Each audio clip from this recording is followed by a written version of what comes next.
እንደዚሁ የግብ ቋሚ ለልሶበታል። በጥሩ ሁኔታ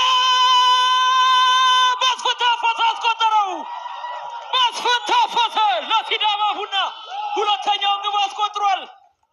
መስፍን ታፈሰ የቀድሞ የሐዋሳ ከተማ ታዳጊ ቡድን ተጫዋች ኢትዮጵያ ቡና ጋር 3 ዓመት ያሳለፈው መስፍን ታፈሰ በሲዳማ ቡና የፍጻሜ ጨዋታ ላይ ኳስና መረብን ማገናኘት ችሏል።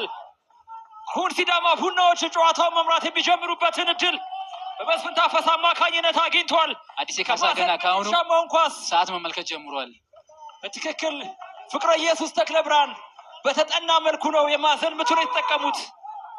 ፍቅረ ኢየሱስ ተክለ ብርሃን መሬት ለመሬት ነው ኳሱን ለደስታ ደግሞ ያቀበለው። ደስታ ደግሞ በቄንጠኛ መልኩ ኳሱን አሳለፈለት ለመስፍን ታፈሰ።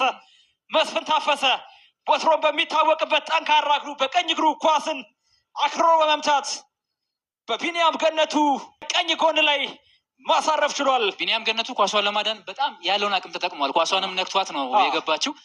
ግን የቀኝ በጣም ጠንካራ ኳስ መሆኑ ተጫዋቹ ኳሷን እንዳይመልሳት ተጽዕኖ አድርጎበታል።